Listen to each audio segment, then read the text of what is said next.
Hello, everybody. Welcome back to the Dice Cult for unnumbered episode of On the Backs of Gods. We're just going to have a bit of an interlude between myself, Jillian, and our player today, Josh. On the screen, he's this way for me, so we'll see if it works like that in the recording. But today we're just going to have a nice, fun side conversation because if I do another session of downtime, I will lose my mind. And that's just how it's going to fucking be.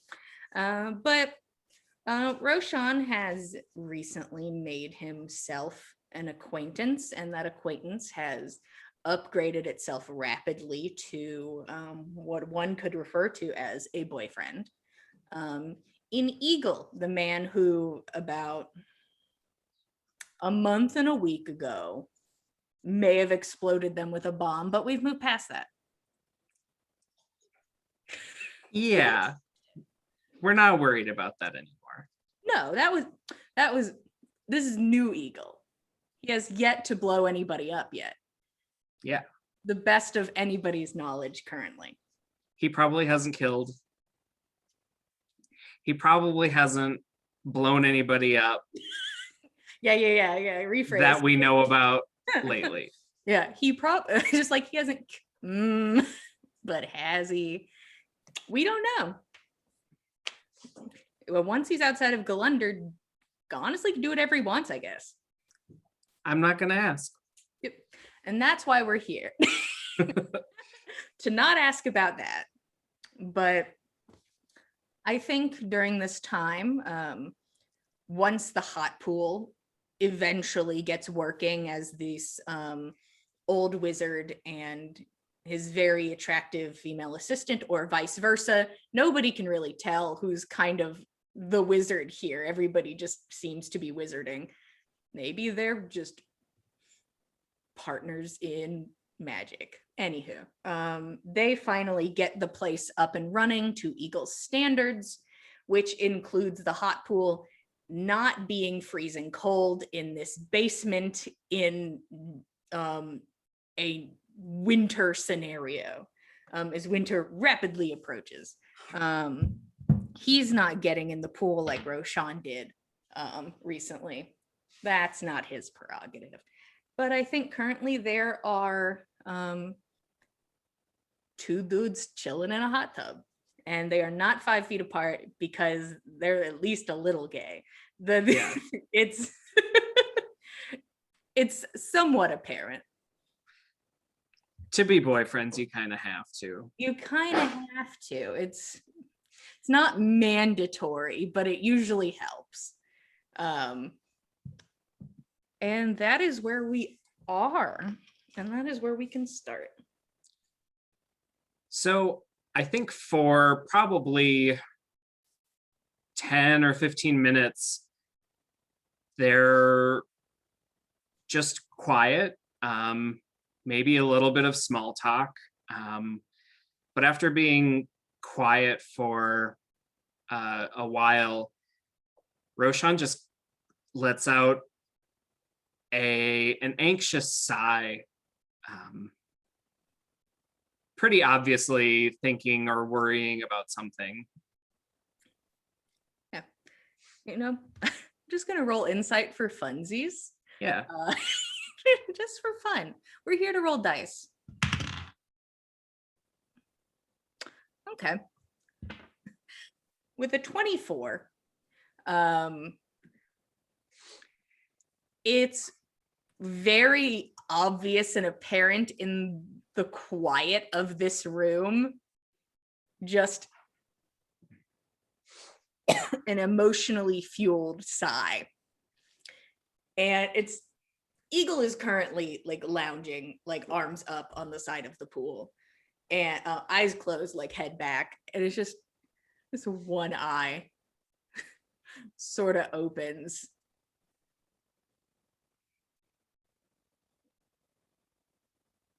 You want to talk about that?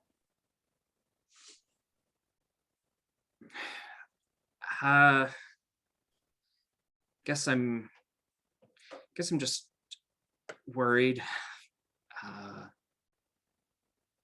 So we've put two and two together that in a couple weeks, likely the person who put the bounty out on us is going to come to town.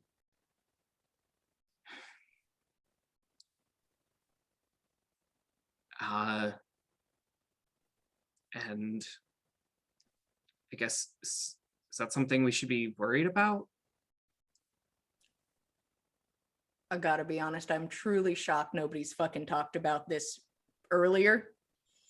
Or even tried to, like, maybe coax a little bit more out of me. Not saying I would. I am a businessman. But 100%. This should be something you're all fucking worried about. I scare off a good number of people. While you're in Galunder, you are near safe from every bounty hunter. I can't say if somebody comes in from the east, they're going to know as much about me. But I will scare off most. I'm not scaring off a chief. I'm not saying they're going to come in guns blazing, because that's how you start a war. But I can't protect you much from that without, starting a war of my own. I'm not asking for you to give any details about this chief or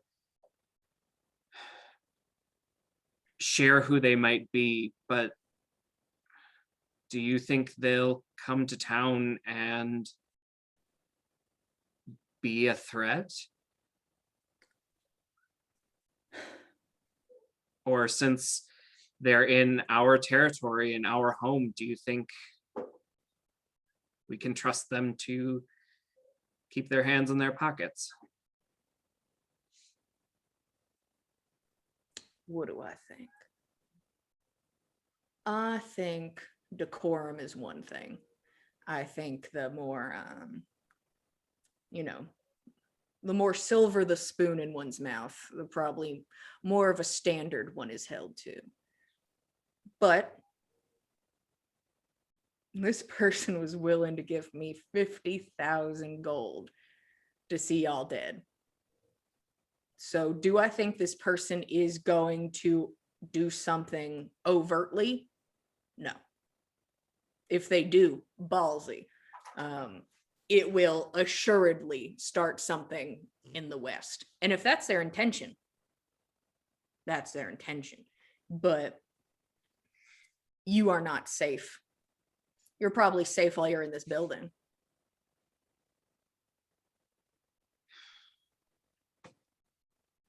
So, what are we supposed to do?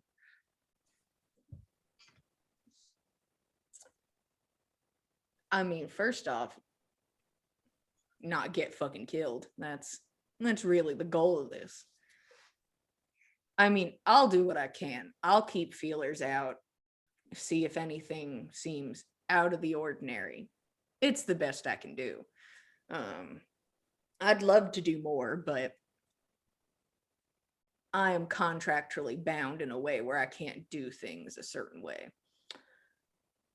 So I have to deal with things above the board. And honestly, I guess a little selfish, I don't want to see them. I don't think we're now on good terms. I don't think I have any sway, because I turned down the bounty. And they will know that by the time they get here. Yeah.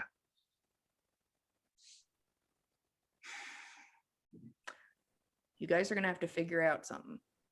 And the thing is, they may not try anything. May not be worth it. But how long do you think you're going to stay in Galunder? Good question. We can't stay here for forever. I've got to go find my sister sometime. But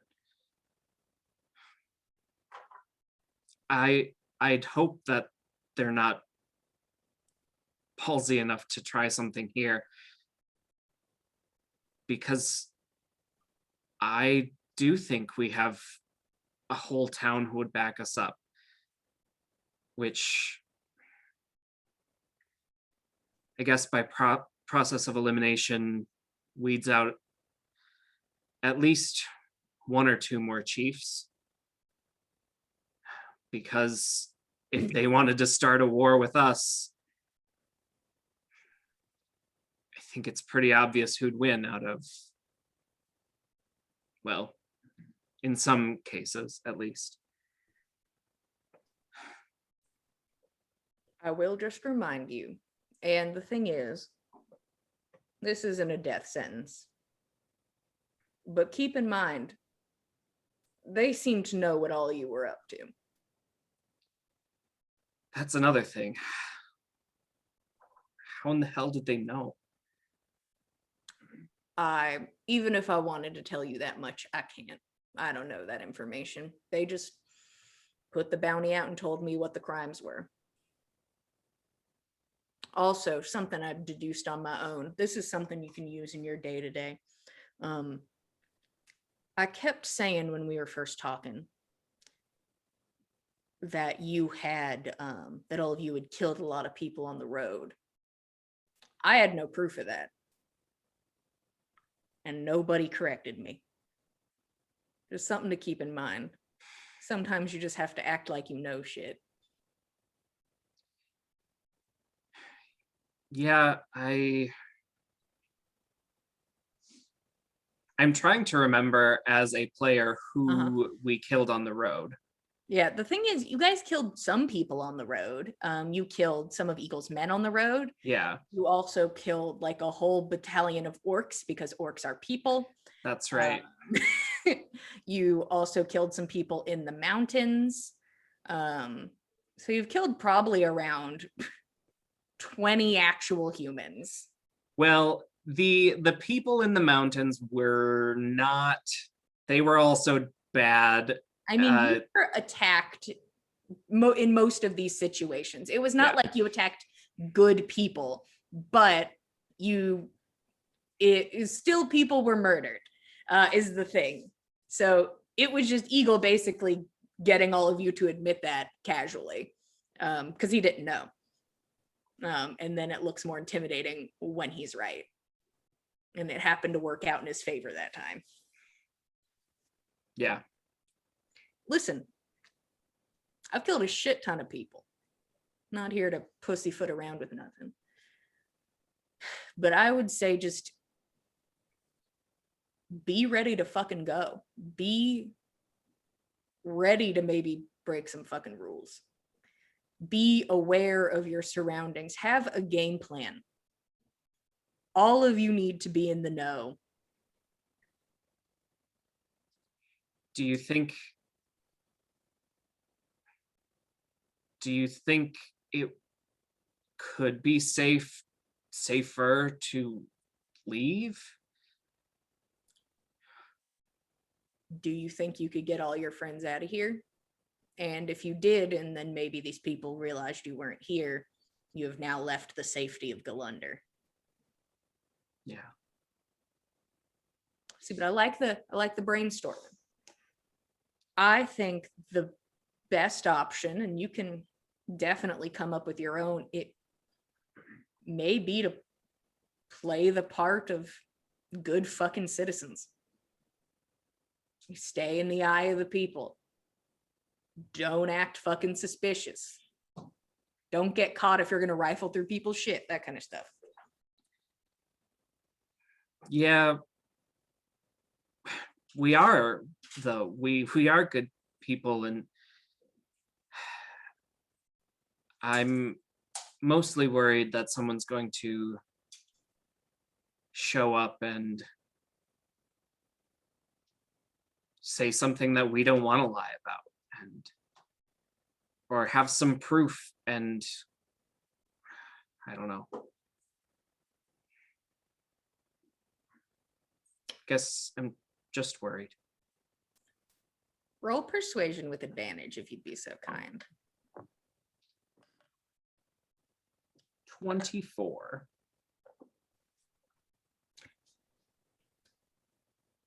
He's basically kind of watching you flounder in a situation of sitting ducks, basically, unsure of what is approaching.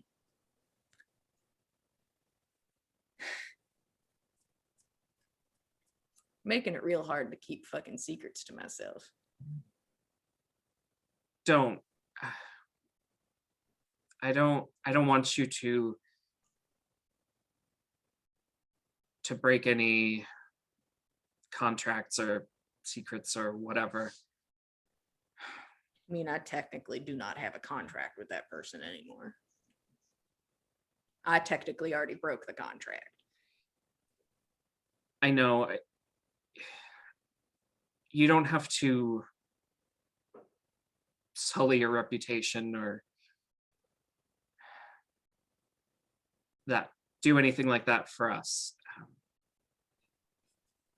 We're strong enough. We can protect ourselves. Just worried about the things we don't know. I've got my own theories, but I mean, if you have a gut instinct, you're probably right.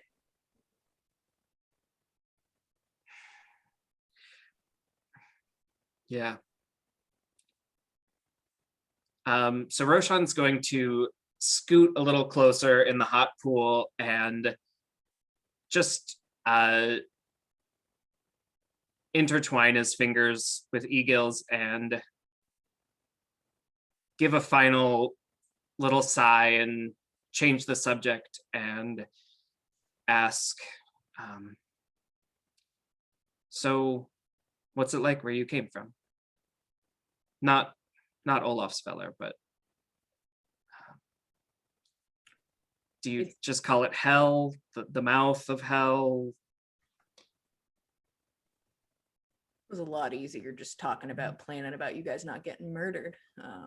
Smooth transition.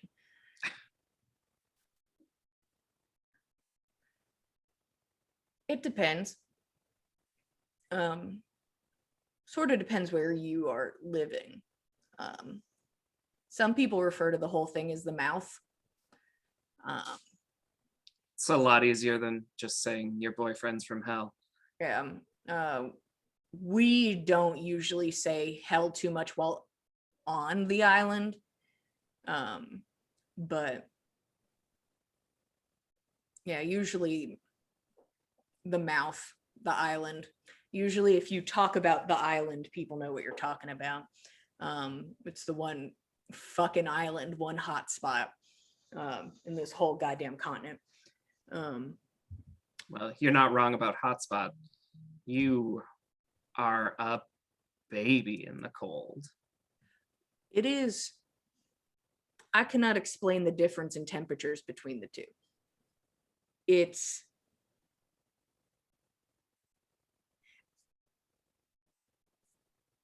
He just kind of like motions to the hot pool. This is it all the time. The temperature I try to make in here barely reaches what sometimes happens on that fucking island. It's hot in here. Egill. That was thoroughly the goal. It is so fucking cold outside all year round. It doesn't get hot here. And I don't know what kind of fucking witchcraft that is, but hot, I would say 99% of the time on that island. Like sweating hot. So, do you have family there? Yes. Do you not want to? We don't have to talk about them if you don't want. I'd like you to roll persuasion. Today's a persuasive sort of day. It's basically like how big are your puppy dog eyes is really more of the is more of the persuasion. That one was a 13. Okay.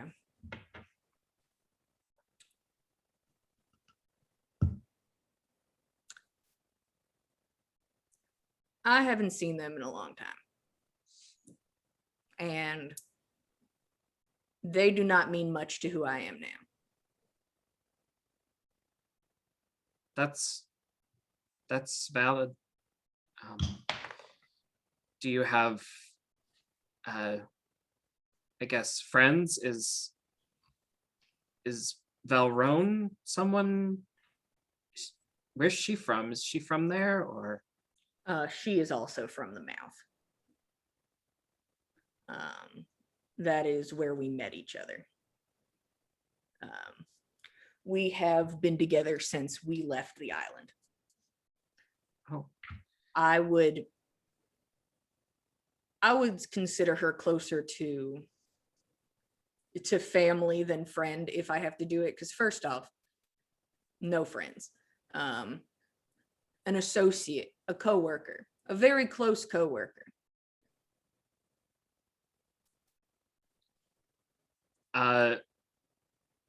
Roshan's face obviously falls a little bit when he says no friends.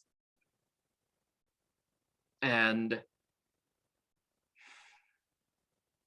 he gives a little squeeze to his hand and says, I mean, we're friends.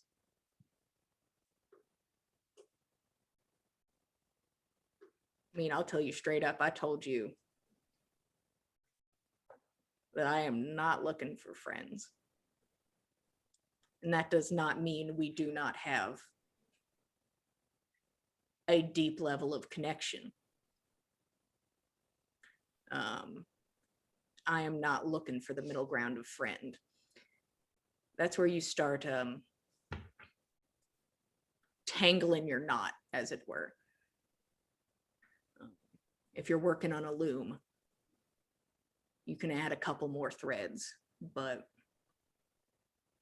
the more hands-on, the more people involved, something's going to go wrong and somebody's going to get fucking hurt. So there are people that I am certainly friendly with. Valrone is very important to me. You are very important to me. I am not using the term friend, though. I certainly wouldn't tell anybody I had friends. If I do have friends, I'm not telling people about it. So I don't have friends. Okay, well. So, who is Valrone? You said she's like family, but I guess she was real quiet when I visited. And she's not much of a talker. I've been teaching her, doing my damnedest. She's obviously very talented. Oh yeah, fucking smart. Smarter than I'll ever goddamn be. And I like to associate myself with that. And I think being on the island and not being so average, it draws us together. She's special, but she's also fucking weird. She's the amount of person she is today is because of me and her basically mimicking me. I have not met a lot of people here on the continent because I don't know if there really are any, and they're better at hiding than tieflings. Valrone is something called a yuan-ti. It is a different race of being, and Not very people-y. Just look it. I did notice some scales when I was bidding her goodbye. Yeah, more snake than person, which I can't say I'm not either. So it works out. She doesn't need to talk to anyone.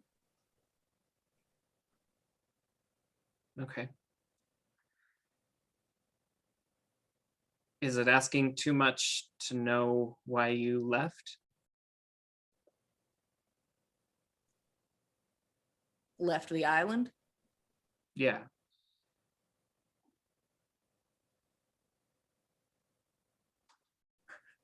Roll me persuasion again. Give me that persuasion. I'll give you advantage, baby. 21. Ooh, there we go.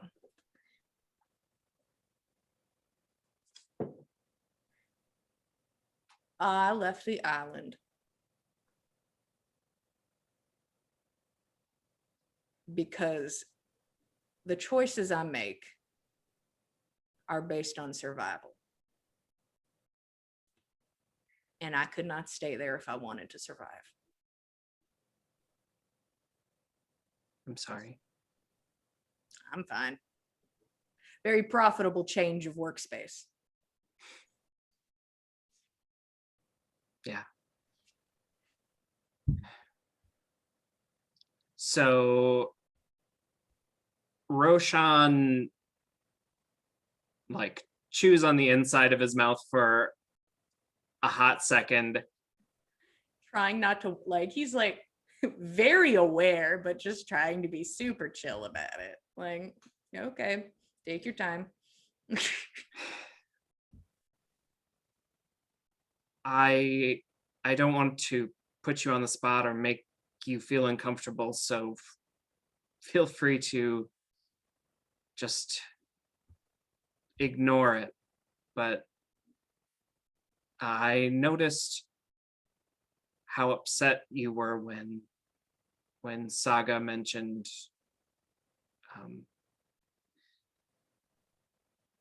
that person's name, and I'm not even gonna ask you about it. But if it's something you want to share, you need to talk about,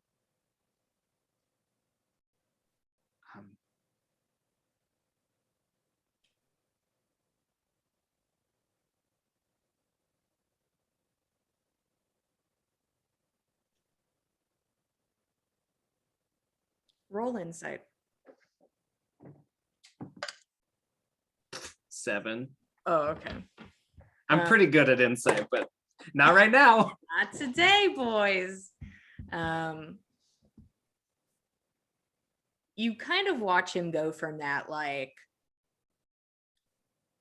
I don't know if this is how Egill like shows discomfort, by just sort of like pushing his tongue on his teeth. But you see him go through that pensive look. And then you watch it change kind of quickly to a little grin.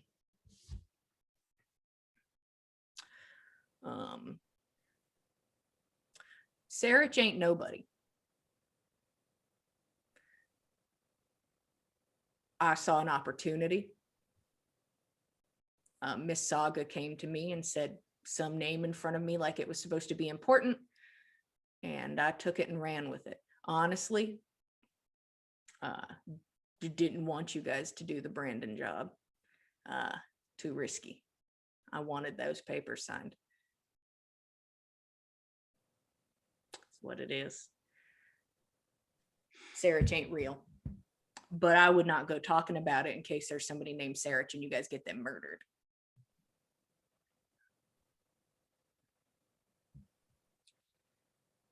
Mm-hmm. Can I roll insight on that? You most certainly can. 22. I'll give you advantage. Oh boy. Well, I can't roll a whole lot better than that, and I didn't. Okay.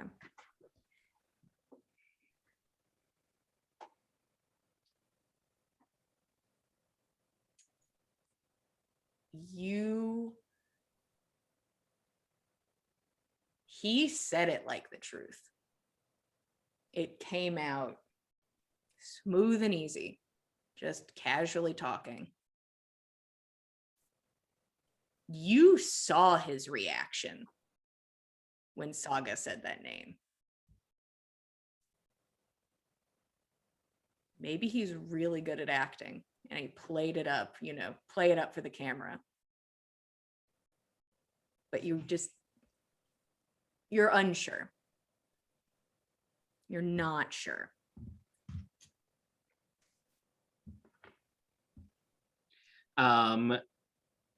So he'll give him another quick squeeze on the hand and ask, so where else have you lived? Have you been in Olafsveller since you came ashore, or? I've spent most of my time in the West. I have some places in other more like pit stops compared to Olafsveller. Olafsveller is the one that I've really gotten, under control. The other ones are just more of, little footholdings. Olafsveller is a full platform. So I have traveled around most of the West, working my way up, as it were. But I saw an opportunity in Olafsveller and I took it. Very, very literally. But yeah, if I had to say a place was my home, I suppose it is Olafsveller. And before that was the island. The rest was moving. A lot of moving around. So have you spent much time at all in the East? The only time I've been in the East is through the first Egill you got to meet, the projection. I have been in the East non-physically, to talk to compatriots, but I have not physically stepped foot in like Skull City. But I have seen a little bit of it. What? So Roshan's eyes light up at the mention of Skull City. It's like the forbidden treat, like Disneyland, except illegal. Illegal Disneyland. And he's like, so you've seen part of it? Yeah, I could see a bit out of the window. I had a talk with somebody on a patio once. Yeah, I've seen it. I mean, everyone says like it's dangerous and I guess bad, but I've always wanted to go. I mean, it depends on your definition of bad. All you have a lot of fucking hangups around here about god corpses, yet you build your houses on them. So I don't understand the hullabaloo. Well, that's the thing. It's easier to detach yourself from them when they're unrecognizable. When maybe that's what it was at one point. Maybe, if you believe the myths, but what else could Skull City be except the skull of someone? Oh yeah. It's a full fucking skull. It is full to the brim and incredibly bright. Like not the light of the sun, because where's the fuck's that gonna come from? But it is bright. And it's gonna sound spooky to say it's moving, but like The skull, no. But just the inside. It just seems like, fancy transport, not so much horse and buggy. But I remember seeing a box with some people in it, like, go by up a wire. It's cool shit. Well, maybe we could go sometime. Oh yeah, I'm sure it's much better than being here. I'm going to be perfectly honest. Um, being here is great and quiet and all, but I'm not here for the aesthetic. You mean you don't like naked flaming lady? There is something so goddamn unsettling about that goddamn statue. No offense if that's your god, but not a fan. It is somehow too intense for my liking. So Roshan's face when he says that scrunches up at the thought of her being his god. Mm-hmm. But he smiles and says, I mean, I've always kind of grown up with it there. And the people around here don't think it's weird. And it's always been kind of fun to set it on fire. I mean, listen, setting shit on fire is great. I won't complain there. I'm just saying it's a bit weird. No complaints from me. It's just fucking weird. But if it keeps the people happy and complacent, then by all means. Because that's the point of these things. Keep people quiet and complacent. Why else put a big statue in town? Maybe I'm wrong. That's always the vibe I picked up on. I don't know. It's just Ave always felt like he had some kind of connection to her. But I guess I don't feel that same connection to her. But I do to my community. We come together around her, and yeah, she looks a little ghastly, but she's also beautiful.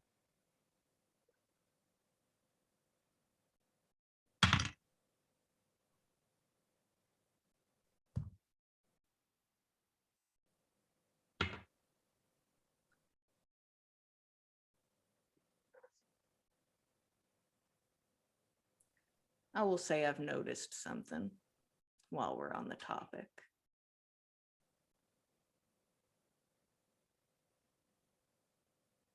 Sometimes it's like you see someone out the corner of your eye, old friend, quick glance, look over, quickly come back. Want to talk about that?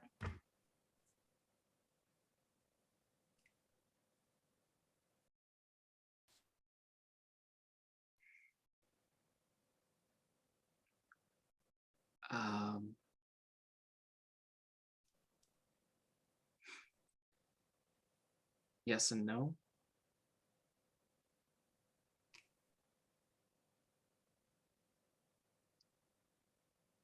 I do, but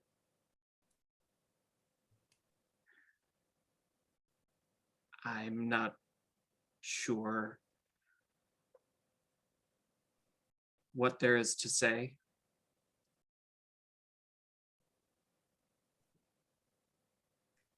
And it's I don't know. Embarrassing is not the right word. But new.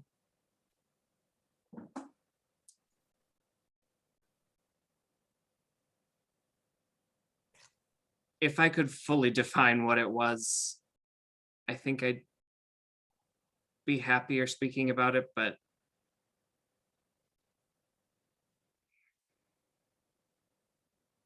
I can't. So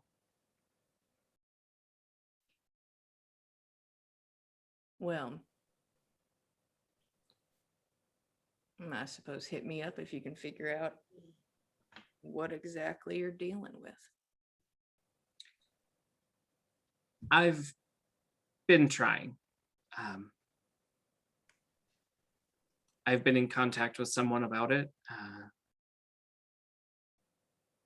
but we haven't really made much headway. Who you been talking to? One of Ave's old friends. Keeping that close to the chest or what?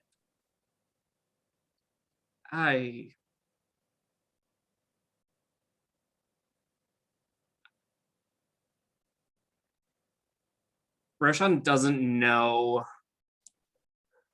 what to say. Mm-hmm. So he's probably quiet for a good 30 or 40 seconds before he says,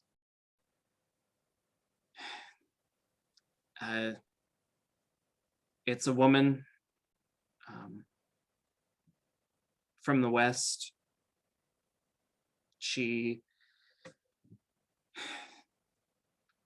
I don't know if she knows more about magic than Ave did, but she'd tell you she did. She's brilliant.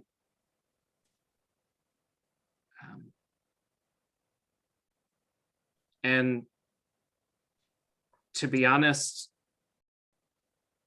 I was thinking about asking your friends, the ones who installed all the enchantments and stuff. Mm-hmm. But I guess I kind of worry about it, and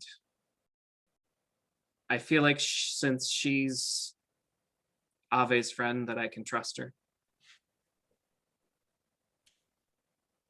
Well, you're welcome to ask them anything you want to. They're from the East, so they don't have the same hangups as some other folks might.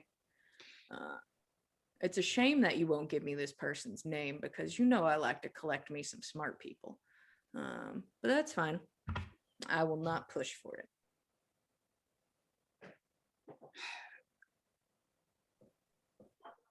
it. I guess there's no harm in sharing her name. Mm-hmm.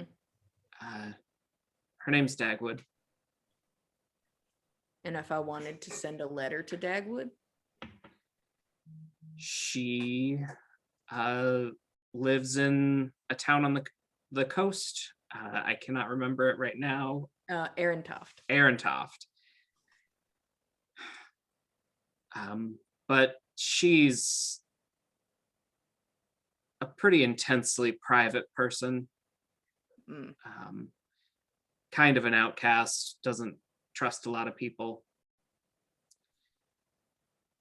But if you had something to ask,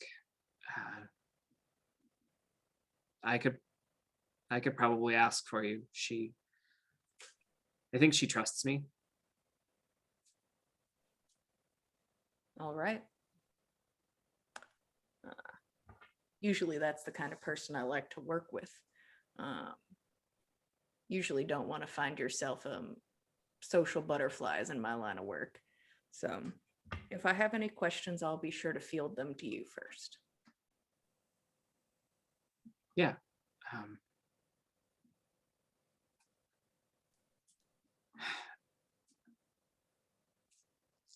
He's silent for another probably good couple minutes.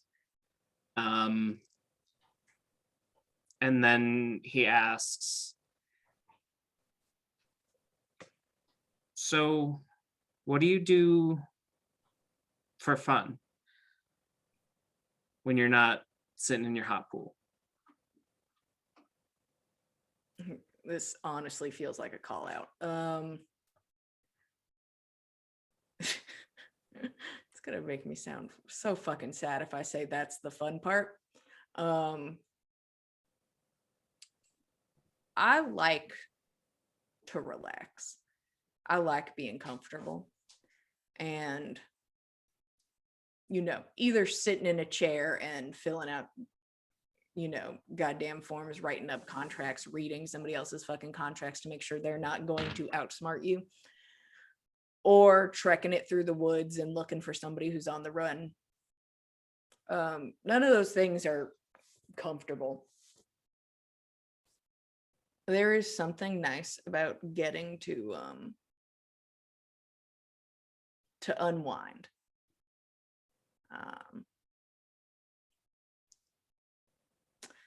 Uh,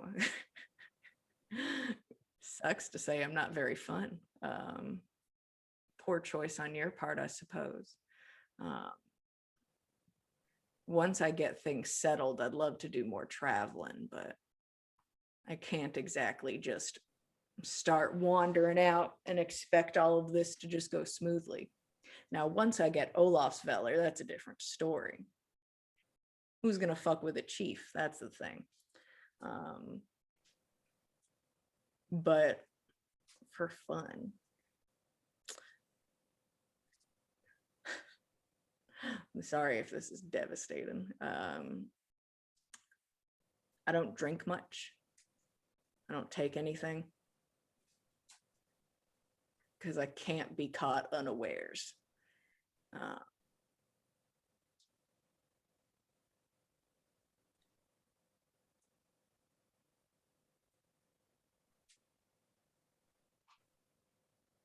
Yeah, this feels like a personal assault on my person. I do not often have fun because I work most of the time. And the easiest thing to do is relax in a very hot pool, because then I could just stand back up and then go back to a desk, or get up and grab my sword and do what I got to do. Doesn't mean I'm opposed to fun. Just doesn't come easy.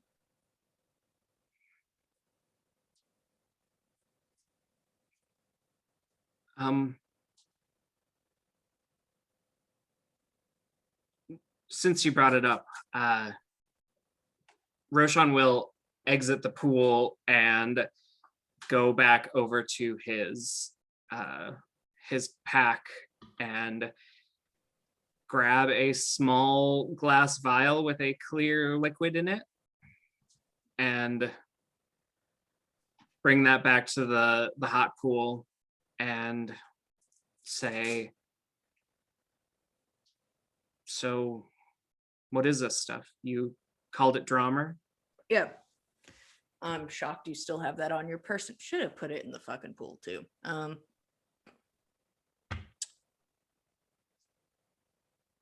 How do you explain fucking Drommer? I've personally never taken it because I think it sounds fucking spooky. For normal people, it is a bit of an enhancer visually. Make things real nice to look at. Not too much of a high, not like onset. A little bit, not too much. It's more useful, I think, in the hands of a spiritual individual. When you are just a normal person taking it, the effects are minimal. Slight enhancement. But if you already have a connection to things further beyond, things bigger than us, things past the veil, in a sense, then it's much more interesting. it is supposed to increase that connection, open your eyes visually to said connection. A lot of people do it for spiritual reasons, to try and get closer, you know, glimpses of their gods, glimpses of what is there and they cannot see. It's like a party drug for priests.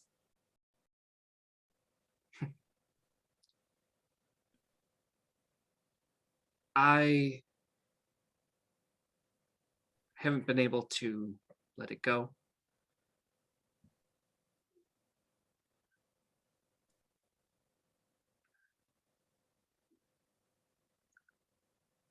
Could you help me get rid of it?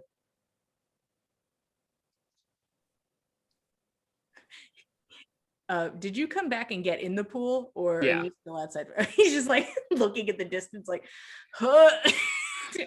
My off time. I told you the pool is all I have. He looks over at you.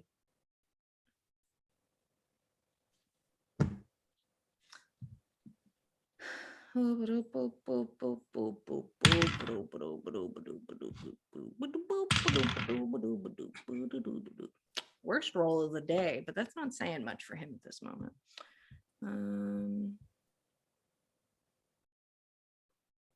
Oh yeah, we're fine. You're holding it here, and the second you ask, it's almost like you blinked and it was no longer in your hands. As he very quickly swats the glass container right out of your hand, and you watch it sort of sail through the air and break a little bit away from the pool. Ta-da. Easy peasy. And he pats you on the cheek. There you go. Thanks. Yeah. I mean, personally, I wouldn't be too worried if you were going to experiment with Drommer, but at your predisposition, it's probably best to stay safe. Yeah, I just couldn't get myself to get rid of it. And it's kind of weird to thank you for going through my stuff and dumping that shit out in the pool. But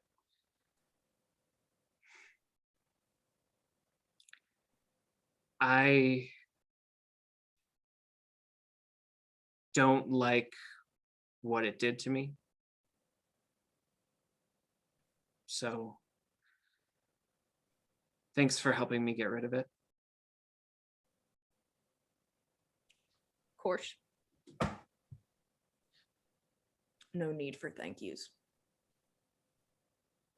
Do it again in a heartbeat.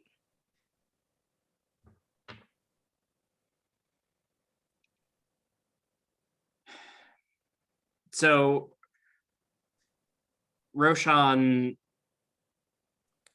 finally relaxes a little bit, and I'm sorry, roll insight real fast. Advantage. 16. He's not really hiding it. You could tell that after you relaxed, you could see he was sort of feeding off of your energy, and had also sort of gotten a bit on edge. And the second you relax, you can almost hear him say, like, thank God. And like he you can feel him relax as well. Sort of feeling your energy go from the state it was in. So there Roshan sits for a good minute, And then he starts staring at Egill's face, and just his cheeks get redder and redder despite being in the hot pool. And he almost starts giggling, like has to stifle it to himself. He's like kept his gaze forward, but you can tell he's aware of all of this happening. You're right next to him. Yes?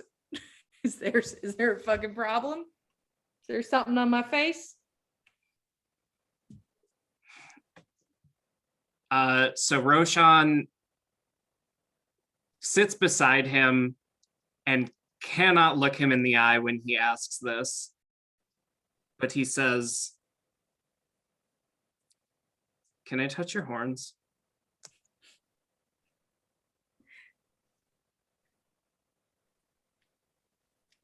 He looks at you, and you can see he's trying to like catch your gaze, but you are fully elsewhere.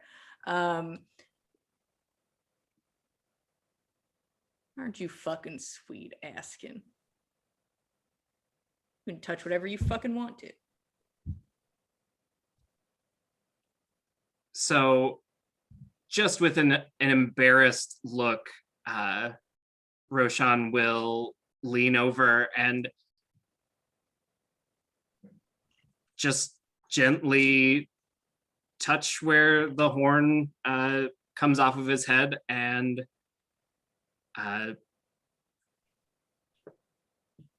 just feels it like he feels really awkward about it, which is obvious. Hey, man. Just awkwardly touching a dude's forehead. You can see that he is certainly not feeding off of your energy in this moment. He is fully unfazed by this. He's more amused at the fact of how nervous you are, and how uncomfortable you are, and he seems perfectly fine. They are strange. It is a strange sensation to feel on someone's skin. It's warm like his body is, but it could just be because of the hot pool in general. But it's sort of like running your fingers over a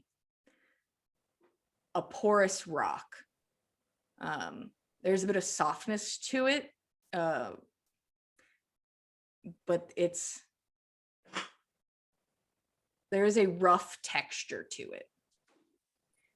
Like just looking at them, they don't seem so incredibly textured, but they are. Moving your hands over, you can feel like kind of the spaces in between where it goes back to being like skin again. But in those other areas, it is like touching a stone.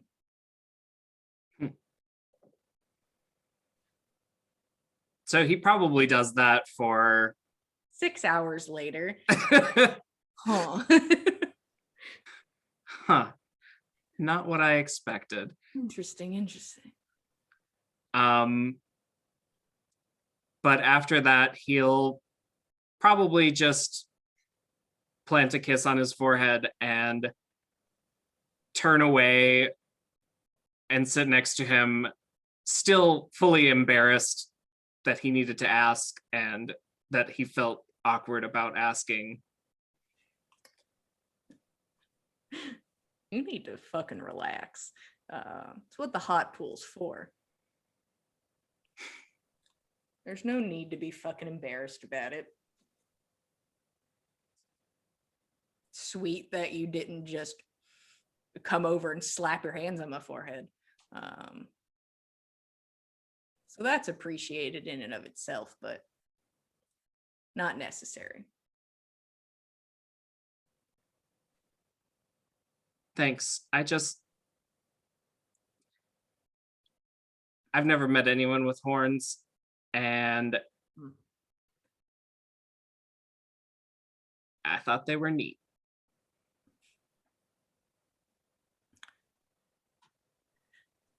Pretty damn neat yourself, gonna be honest. I know you're not sitting down, letting some tattoo artist spend hours doing that to you. Certainly not. And the new edition, gotta say, I'll never tell you what to fucking do, but it is devastating seeing you now with them gloves on.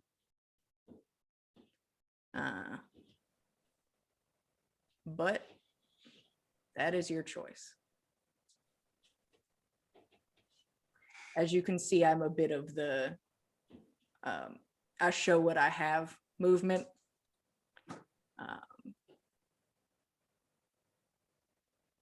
Because if they don't like it, fuck them. And I know not everybody's like that, and that's fine. And I'm not going to rip your gloves off your hands and be like, take your shirt off, walk around town. Too damn cold, first off. But I'm just saying. Are you doing it because you want to, or because you think it makes it easier for the people around you?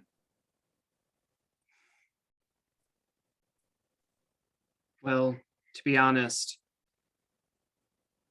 it was the latter for a long time. But I actually started to open up about it when we were traveling east. But at this point, I'd kind of just, maybe at least for the next couple weeks, just like to fly under the radar and but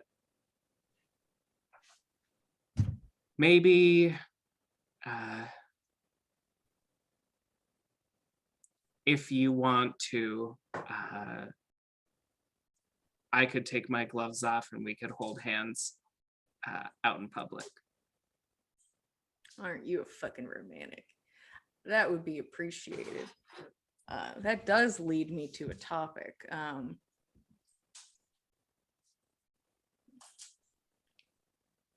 It's a weird one, because truly I can exist in either place. Does not bother me much. So am I a bit of a dirty secret, or do people get to know? I don't think you're a dirty secret. I think anybody who's not blind at this point's probably been able to see what's going on. So you're saying I can kiss you in public? Roshan blushes at that, but he says, of course. I guess I haven't felt the need to tell anybody about it yet. And yeah, maybe I'm a little nervous about what they're going to ask me or tell me or what. But I mean, I'm a choice. I'm certainly a choice. Good catch, but certainly a choice.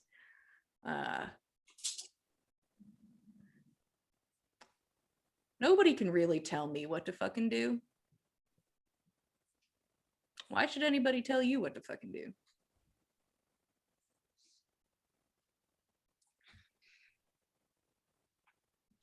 It's not like I have a lot of hang-ups, but my sister was always the the far more outgoing one. I guess I always just tried to fly under the radar.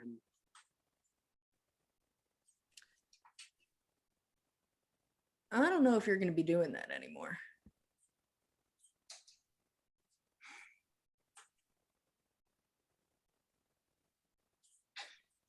I don't know if I could if I tried anymore. No reason to try. I don't know what made you so goddamn special. It's apparent. If other people can't see it, certainly fuck them. But something was gifted upon you, as something was gifted upon me. I'll have to say yours is a lot more, pleasing to the eye, but I wouldn't trade it for shit. And it makes us who we are, whether we asked for it or not. And I'm of the camp that I don't think you asked for it. Neither did I. But we were given something special. And I refuse not to be special. What a waste of a gift.